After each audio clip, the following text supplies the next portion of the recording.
అందరికీ praise the lord.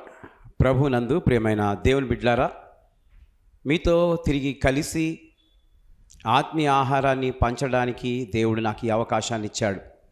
కాబట్టి మీరు జాగ్రత్తగా దేవుని వాక్యాన్ని వినాలని ప్రభు పేరట మనవి చేయించున్నాను. నేను చెప్పబోయే మాటలు మీరు విన్నట్లయితే అది మీకెంతో మేలు. కాబట్టి ఈ రోజున ఒక దైవజనుని గురించి మనం ధ్యానిద్దాం. ఆయన యేసుతో స్నేహం చేశాడు. చేస్తూ తనకు దేవుడు ఏది అడిగినా తనకు ఇచ్చేవాడట.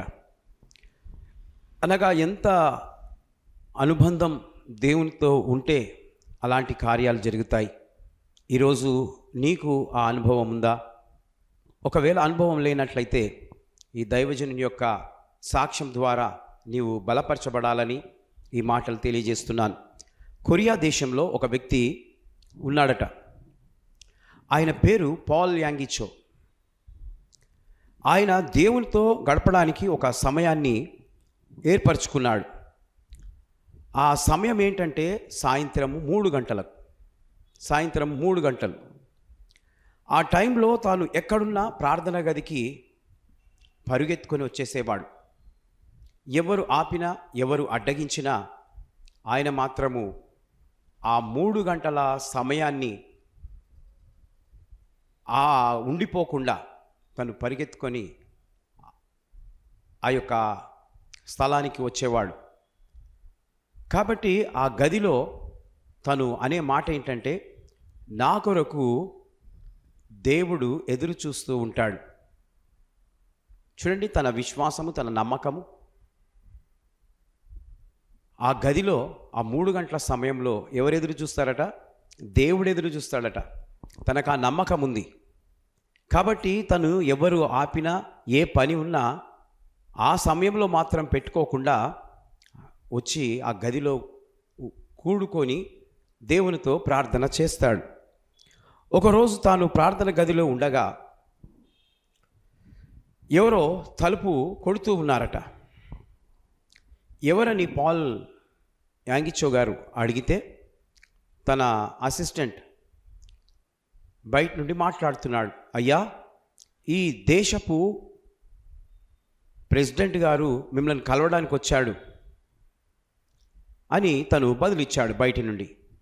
అప్పుడు పాల్ యాంగిచో గారు అన్నారట, నేను ముఖ్యమైన పని మీద ఉన్నాను కాబట్టి నేను ఎవరిని కలవదలుచుకోలేదు అని అన్నాడట.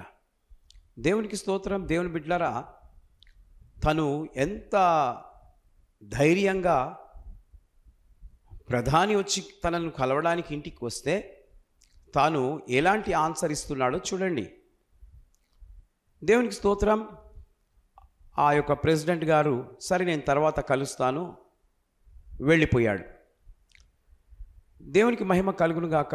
దేవుని బిడ్డలారా, తను దేవునితో మాట్లాడిన తర్వాత, దేవునితో ప్రార్థనలో గడిపిన తర్వాత తను మరి బయటికి వచ్చాడు. బయటికి వచ్చిన తర్వాత తన కోరిక ఏంటంటే, నా కొరియా దేశంలో ఒక పెద్ద మందిరాన్ని నేను కట్టాలి, ఒక 12 మంది శిష్యులను నేను సిద్ధపరచాలి, తయారు చేయాలి అని తను ఆశ కలిగి ఉన్నాడు. ఆ విధంగా ఈ ప్రపంచంలోనే అతిపెద్ద సంఘము అక్కడ ఉంది. హల్లెలూయా. దేవుడు అతన్ని స్నేహం చేశాడు. ఎవరిని? పాల్ యాంగిచో గారిని. అంత గొప్ప కార్యాన్ని దేవుడు తన పట్ల ఉండి చేశాడు. తను గొప్పగా దేవుని యొక్క పరిచర్యలో వాడబడ్డాడు. అదే ప్రకారము యేసు ప్రభుల వారు కూడా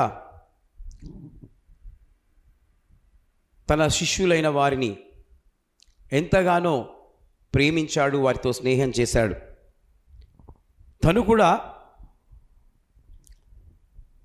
12 మంది శిష్యులను తయారు చేశాడు. వారికి అపోస్తులు అని పేరు పెట్టాడు. ఈరోజు నీవు దేవుని సమయానికి వస్తున్నావా?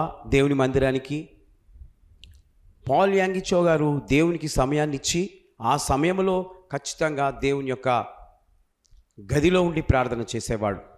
ఈరోజు చాలామంది మందిరానికి వస్తూ ఉన్నారు, కానీ సమయానికి రావడం లేదు. ఎలాగండి మీ పట్ల దేవుడు గొప్ప కార్యాలు చేస్తాడు? మీ సమస్యలు ఎలా పరిష్కారం అవుతాయి? మీ కష్టాలు ఎలా పోతాయి? ఎగ్జాంపుల్గా నేను పాల్ యాంగిచో గారిని తీసుకొని చెప్తూ ఉన్నాను.